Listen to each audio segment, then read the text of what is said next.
My stepmom dumped her kids at my place without warning, then vanished on a surprise honeymoon with my dad. The day started like any other. A 12-hour shift at the warehouse left every muscle aching, and all that was on the mind was a hot shower and crashing on the couch. The apartment was supposed to be empty, quiet, a small sanctuary after moving out of Dad's place 2 years ago. But when the door opened, that expectation shattered. 2 kids, both under 5, sat on the living room floor, surrounded by crumbs and juice boxes. Their faces were streaked with tears, and the TV blared some cartoon on loop. No one else was there. No note, no text, nothing. The spare key, usually hidden under a fake rock outside, was on the kitchen counter. It didn't take long to piece together who was responsible: stepmom. Her kids, her mess, her audacity. The phone was already out, dialing her number, but it went straight to voicemail. Same with Dad's. Confusion turned to anger fast. A quick check of the security camera footage confirmed it. At 9:17 a.m., she pulled up in her minivan, ushered the kids inside with their backpacks, locked the door, and drove off. She didn't even look back. Dad's second marriage changed everything. He met his new wife 3 years after Mom passed, and they were married within a year. She came with 2 kids from a previous relationship, both toddlers at the time, and a personality that never quite clicked with the family. She wasn't cruel, just distant, like she saw Dad's kids as baggage rather than people. Efforts to connect were minimal, and after a few awkward dinners, it was clear she wasn't interested in bonding. That was fine, coexisting worked. After their wedding, the house became her domain, and the chaos of raising 2 young kids took over. Moving out at 20 was a relief, a way to escape the constant noise and tension. The apartment was small but mine, paid for with warehouse paychecks. Contact with Dad dwindled to occasional texts, mostly about sports or work. Stepmom rarely reached out, and when she did, it was always about something she needed, never just to talk. The distance felt normal, even necessary, until she started crossing lines. About 4 months before the incident, stepmom's behavior shifted. She started calling more often, leaving voicemails about wanting to spend time, or get to know each other better.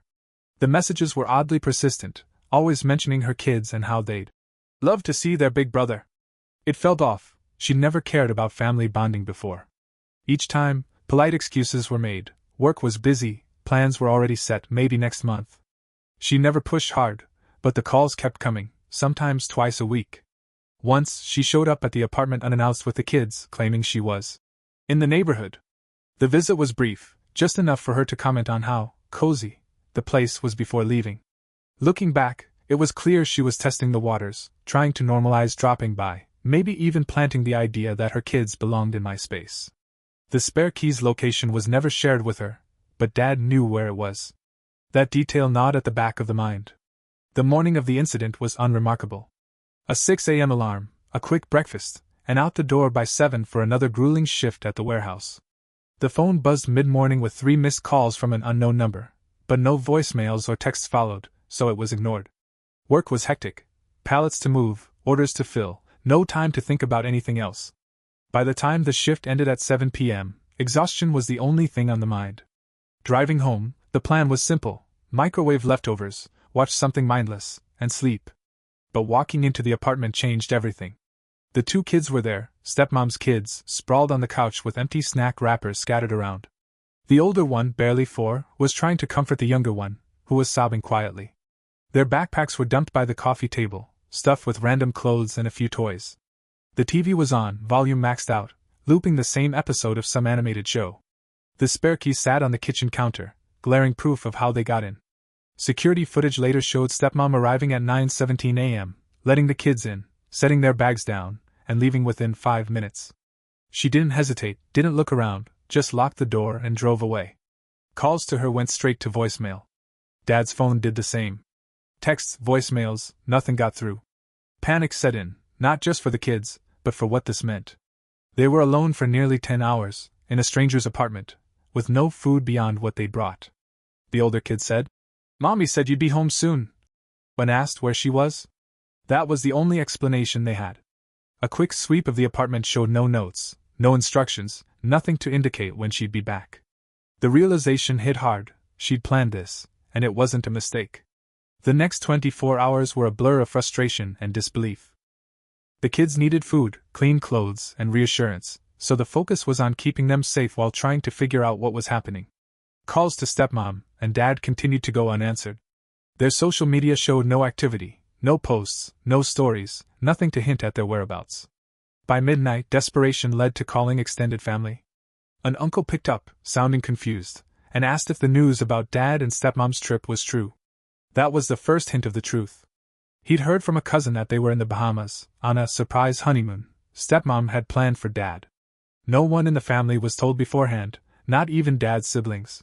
The uncle promised to dig deeper and call back, but he didn't have answers yet. A quick search online showed no flights or hotel bookings under their names, but a friend who worked at a travel agency confirmed a last-minute package to the Caribbean booked under stepmom's name. She'd told dad she'd handled everything, including childcare, but that was a lie. The kids were left with no one but an unsuspecting 22-year-old who wasn't even home. The betrayal sank in slowly. She hadn't just dumped her kids, she'd orchestrated a getaway, knowing full well no one was prepared to step in. The kids' backpacks had enough clothes for a few days, but no diapers, no formula, no real plan for their care. The older kid kept asking when mommy was coming back, and there was no answer to give. By the second day, work had to be called off. There was no way to leave the kids alone. Neighbors offered to help, but they had their own lives, and this wasn't their mess. Every hour spent feeding, cleaning, and entertaining the kids was a reminder of how deliberately stepmom had set this up. Documentation started then, photos of the kids, screenshots of unanswered calls, timestamps of every attempt to reach her. It wasn't just about covering bases, it was about making sure this couldn't be twisted later. The uncle called back that night, confirming they were gone for a week. A week. The weight of that timeline was crushing. For 6 days, life revolved around two kids who didn't ask to be in this mess. The apartment wasn't set up for toddlers, sharp corners, no toys, no cribs. The first night they slept on a pile of blankets on the living room floor, the younger one clutching a stuffed bear from her backpack. Work was out of the question. The warehouse manager wasn't thrilled about the sudden absence, but there was no choice. Grocery runs became a daily necessity: milk, cereal, fruit, anything easy to prepare. The kids ate what was put in front of them, but the older one kept asking for specific snacks stepmom always gave them, things not in the pantry. Entertainment was a challenge. The TV stayed on, cycling through streaming shows, but keeping them occupied took effort. Crayons and paper from a dollar store became a lifeline, though the walls took a few hits. The younger kid had nightmares, waking up crying every few hours, and the older one started getting clingy, following every step like a shadow. Calls to stepmom's family went nowhere. Her sister texted back once, saying she was busy, and no one else answered. Social services crossed the mind, but the thought of involving authorities felt like a last resort. Documentation continued: receipts for food, photos of the kids' clothes, notes on their routines. It was exhausting, mentally and physically. The apartment started to smell like apple juice and diaper rash cream.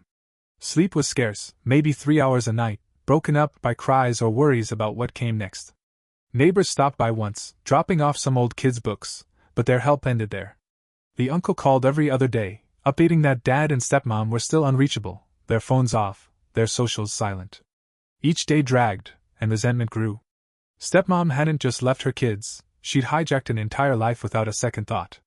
The kids were innocent, but caring for them felt like a punishment for someone else's selfishness. On the 7th day, a text from dad's number came through. "Back tonight. Pick up the kids tomorrow?" No apology, no explanation, just that. Anger flared, but there was no energy left to respond. The next morning, stepmom showed up at the apartment, tan and smiling, like she'd just come back from a weekend getaway.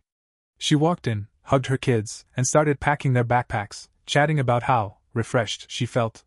She thanked such a great big brother for stepping up, as if this was all planned and agreed upon.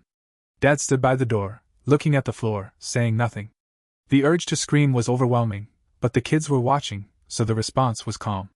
She was told she had no right to do this, that leaving her kids without permission was unacceptable.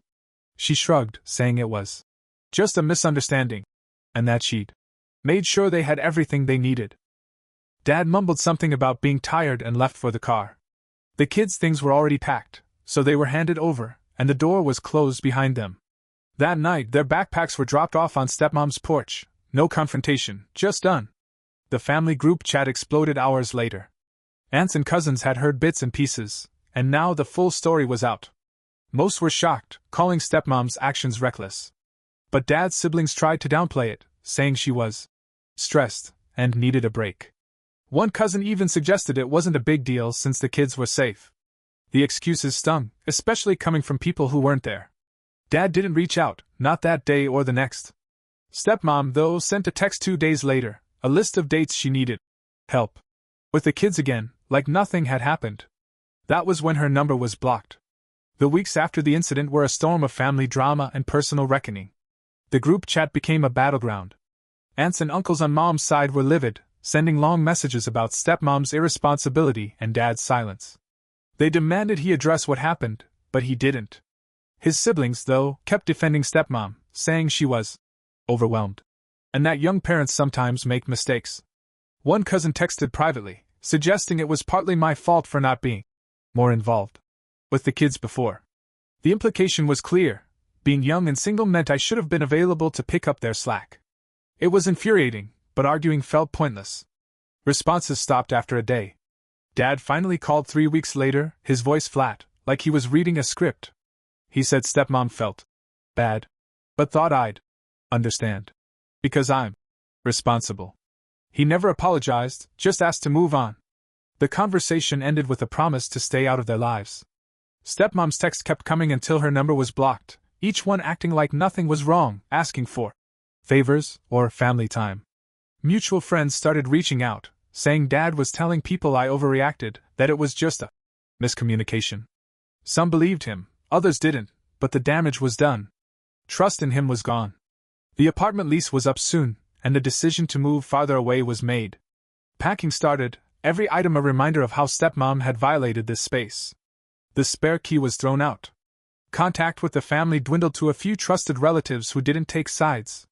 The emotional toll was heavy. Nights were spent replaying the week, wondering if something could have been done differently. But the truth was stark. Stepmom planned it, Dad enabled it, and neither cared about the consequences.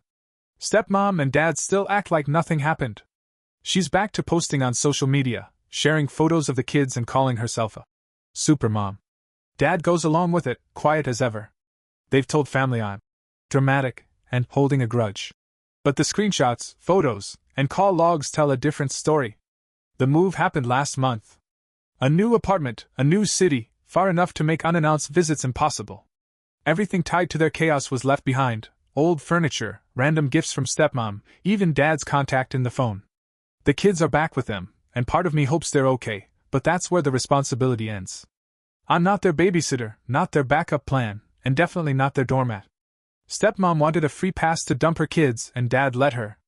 They can deal with the wreckage. I'm done.